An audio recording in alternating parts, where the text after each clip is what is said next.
Dear Lady Love TV. Please Love Me Doctor. Tunghay na po natin ang ika-17 bahagi. Nagpasya si Maris na pumunta na sa dagat at maglakad-lakad. Dito niya naisipang pumunta kapag siya ay nalulungkot at naiisip si John.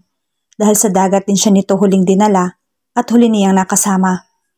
Umupo siya sa may buhangin at pinagmasdan ang paglubog ng araw. Hinawakan niya ang kanyang dibdib at pinakiramdaman ang tibok nito. John, okay ka lang ba dyan? Hindi ka ba naboboard? Dalawin mo naman ako kahit sa panaginip man lang o. Miss na kita eh. Sabi niya sa kanyang sarili habang umiiyak. Miss ko na mga tawa mo at mga yakap mo kapag alam mong hindi ako okay. Kapag alam mong may PMS ako.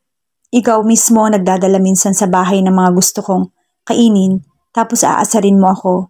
John, miss na kita ng sobra.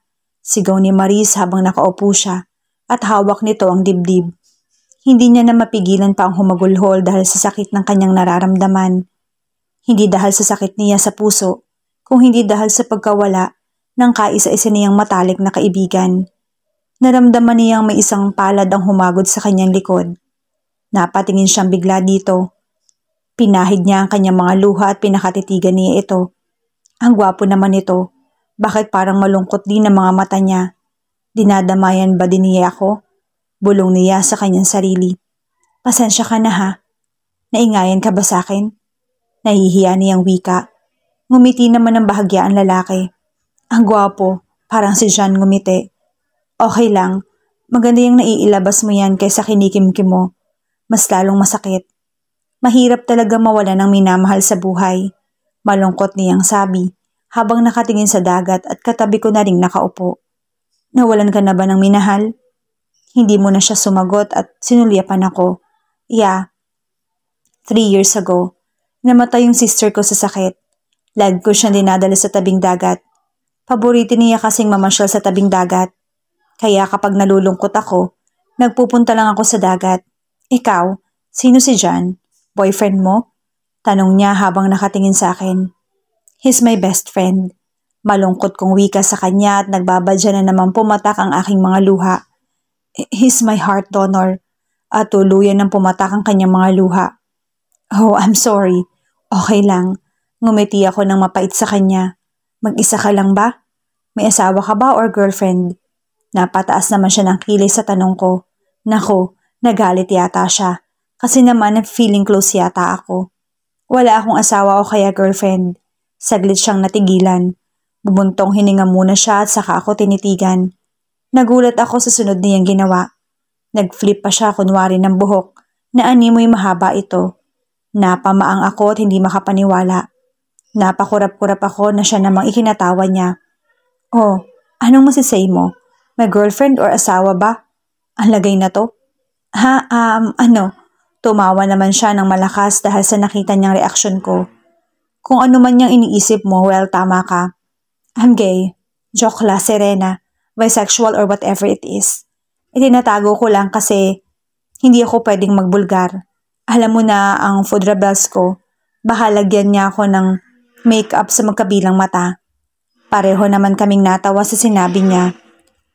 Sayang. Ang gwapo mo pa naman. May panghihinayang nahimig ko sa kanya. Well, yan din ang sinasabi ng mga nakilala ko mga babae. Alam mo na ang daming liberated dito sa States. Gusto ba naman akong ikama? My gosh ha. Ikaw, Miss Pretty, may boyfriend ka ba? Ako naman na natigilan sa tanong nito. Oh well, parang alam ko na ang sagot. By the way, kanina pa pala tayo nagdadaldalan dito. Hindi pa natin kilala ang isa't isa. Ako nga pala si Leo. Leo sa umaga. Lea naman sa gabi. Natawa naman ako sa pangalan niya. I'm Maris Lee Briones, but you can just call me Maris for short. Kasing ganda ng pangalan mo ang mukha mo ah. Well, gusto kong tawagin kang Marisa, para unique di ba? Tumawa naman kami pareho. Nagkaroon na naman ako ng bagong kaibigan. Siguro pinadala siya ni John sa akin para hindi na ako malungkot. Thank you, John. Hanggang ngayon pinapasaya mo pa rin ako. Ayaw mo pa rin ako nakikitang malungkot. Unang taon ni John sa high school at hinahanap niya ang kanyang silid. Dahil sa laki ng paaralang pinapasukan niya, ay nagkandaligaw-ligaw pa siya. May mga babaeng nagpapapansin, nagpapakyut at kung ano-ano pa, na siya namang ikinaasiwa niya. Napadpad siya sa second floor sa dulong building nang may marinig siyang isang malaanghel na boses. Hinanap niya ito kung saan ang gagaling. Nang makalapit na siya sa pinanggalingan ng boses na yun, ay mas lalo pa siyang namangha. Hindi lang maganda ang boses, kung hindi malaanghel din ang mukha nito. Nakapikit ito habang kumakanta. Dahan-dahan naman siyang lumapit dito at pinagmamasa ng babaeng kumakanta. Nakaupo ito at siya naman ay nakatayo sa kanyang harapan. Nang matapos ang kanta, ay siya namang pagmulat nito. Nagulat pa si Maris at biglang napatayo. Nanlaki pa ang mga mata nito sa gulat. I'm sorry, nagulat ba kita? Tanong ni John. Medyo. Kanina ka pa ba dyan? Nauutal namang wika ni Maris. Medyo din. Pasensya ka na, naingayan ka yata sa boses ko. Nahihiyang sabi ng dalaga. Hindi. Bakit naman ako maiingayin ang ganda ng boses mo? Nakangiting tura ni John kay Maris. Salamat. Ako nga pala, si John Arevalo. Sabay lahad nito ng kamay kay Maris. Maris Lee Briones. Kuya, may nakilala ko sa school. Sobrang gwapo kuya. Masayang kwento ni Maris sa kapatid habang nasasala sila at nanonood ng paborito nilang palabas. Really? Yes kuya, na-inlove yata sa boses ko. Nakangiti namang sabi ni Maris. Mas maganda kasi yung boses mo. Nakangising sabi niya habang nakatutok sa TV. Grabe ka kuya, hindi naman ako pangit ah. Kunwari nagtatampuntura nito na nakanguso na ikinatawa naman ang kuya niya. Wala naman akong sinasabing pangit ka eh. Hindi ibig sabihin mas gwapo pa sa akin? Oo kuya, mas gwapo pa talaga sa'yo. Baka naman na-inlove ka na rin sa kanya ha Maris. Alam ni Maris kapag gano'n na ang tawag sa kanya ng kuya niya. Kuya, hindi porket gwapo, mai-inlove na kaagad ako. Nakikipagkaibigan lang naman siya. Yun lang yun, okay? Dapat lang, saka bata ka pa para sa mga ganyang love-love na yan. May himig na inis ang kuya niya. Paano kung manligaw siya sa akin? Hindi pwede. Ligaw lang naman eh. Ligawan muna nila tong kamao ko. Sabay irap nito kay Maris. Nakakainis ka naman kuya. I'm sorry baby girl. Pero bawal ka pang ligawan dahil baby ka pa. Kuya naman, sabay hampas ni Maris sa balikat ng kuya niya at humalakak lang ito ng malakas. Hi Maris, bati ni John na hindi naaalis ang ngiti sa mga labi. Nasa labas na siya ng silid ni Maris at papasok pa lamang sa kanyang unang klase nang mabungaran niya si John. Hindi sila magkaklase dahil magkaiba sila ng section, pero malapit lang ang silid nito sa silid ni Maris. Ikaw pala, anong ginagawa mo dito? Hinihintay ka? Bakit? Gulat niyang tanong kay John. Sabay tayong mag-lunch mamaya? Ha? Tumingin muna siya sa paligid at hindi na siya nagtaka kung nakatingin sa kanila ang mga estudyante na nasa paligid nila. Halos yata lahat ng mga babae sa school nila ay may gusto kay John. Yung iba naiinis sa kanya, yung iba naman naiinggit dahil siya ang nilalapitan ni John. Baka magalit mga admirer mo eh. Sino? Seriously? Hindi niya alam? Bulag yata tong lalaki na to eh. Nagkakandahaba na nga ang leeg ng mga babae rito kapag nakikita siya. Hindi niya ba napapansin yun? Ayan oh, mga nagkalat. Turo ko sa mga estudyanteng nakatingin sa amin. Talaga? Napamaang naman si Maris sa sinabi ni John. Hintayin kita mamaya, okay? Kinindatan pa nito si Maris at saka pumunta na rin sa kanyang silid. Ilang taon na rin ang lumipas ay naging matalik sila magkaibigan. Nakilala na rin siya ng kuya niya at ni Nana Lucy nung nagpumilit na ihatid siya ni John. Kaagad naman nakapalagayan niya ng loob ang kanyang kuya. Nasa unang taon na sila ng kolehiyo at magkapareho pa rin sila ng school pero magkaiba ng kurso. Si Maris ay HRM ang kinuha samantalang si John naman ay engineering. Pwede ba dyan lumayo-layo ka sa akin? At huwag mo ko i-holding hands. Baka mapatay ako ng mga admirers mo dito. Naiinis na wika ni Maris sa kaibigan. Pwede mo naman kasing sabihin sa kanilang boyfriend mo ako kunwari. Ganun lang naman kasimple. Ewan ko sa'yo dyan. Kaya wala nang liligaw sa akin kasi palagi kang nakabuntot. Saka isa pa yang si kuya. Natatawa namang bahagya si John. Wala ka namang magagawa Maris. Binilin ka rin sa akin ni kuya. Hindi na ako bata. Sabay irap nito kay John. Pero baby ka namin ni kuya. Ngumisi ito na nakakaloko para asarin si Maris. Ewan ko sa'yo. Diyan ka na nga. Sabay lakad ng mabilis nito papunta sa kanyang classroom. Hinabol naman ito ni John. Hoy baby, wait lang. Tawa lang ng tawa si John habang inaasar ang kanyang kaibigan. Bakit kaya hindi pumasok si Jan? Kanina ko pa tinatawagan, hindi naman niya sinasagot. Denial naman ulit ni Maris ang number ni Jan at sa wakas ay sinagot naman ito. Hello Jan, bakit hindi ka pa? Nahinto siya sa kanyang pagsasalita nang marinig niya ang pag-ubo ni Jan. Jan, may sakit ka ba? May pag-aalalang wika ni Maris. Okay lang ako Maris, huwag ka mag-alala. Halata sa himig ni Jan ang may sakit. Pupuntahan kita dyan sa apartment mo ngayon. Huwag na Maris, kaya ko naman saka isa pa maaabala lang kita. Ano ka ba dyan? Kahit kailan hindi ka naging abala, okay? Ako pa ang dapat na magsabi sa'yo niyan. Dahil sobra-sobra na yung ginagawa mong pag-aalaga sa akin. Kaya ako naman na mag-aalaga sa'yo. Huwag na matigas ang ulo mo. Narinig pa nito ang mahinang pagtawa ni Jan sa kabilang linya. Oo na, sige na po. Pagkatapos silang mag-usap ni Jan ay umalis na siya kaagad sa school para puntahan ang kaibigan. Bumili muna si Maris ng pagkain para dito. Nasa apartment na siya ni Jan at marahang kumatok. Pinagbuksan naman siya kaagad ni Jan at mababakas dito ang may sakit. Gulong-gulo ang buhok, naka-t-shirt at pajama ang kanyang suot. Malamlam din ang mga mata nito. Naawa naman si Maris sa kaibigan.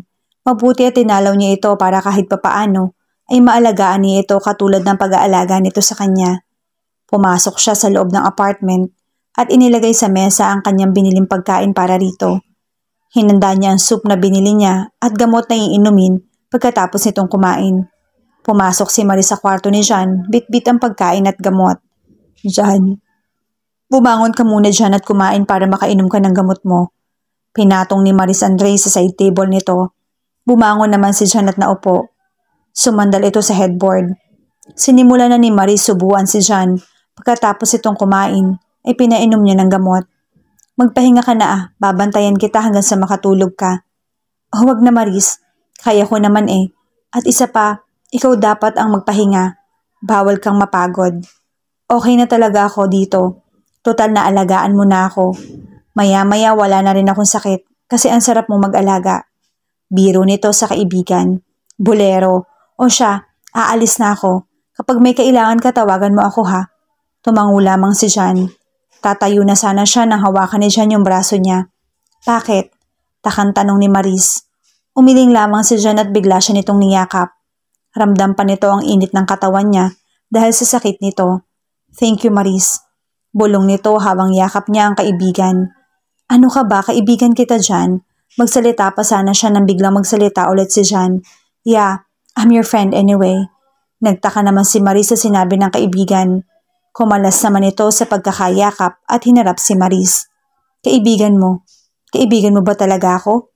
Malungkot na tanong ni Jan sa kanya. Oo naman, hindi lang kaibigan. Best friend pa kita. Bakit Jan? May problema ba? Ayaw mo na ba ako maging kaibigan? May himig ng kalungkutan na sabi ni Maris. Ayaw na kita maging kaibigan. Gusto ko maging akin. Maging girlfriend. Iyon ang gustong sabihin ni Jan kay Maris. Ngunit mas piniling itago nito ang tunay na nararamdaman para sa kaibigan.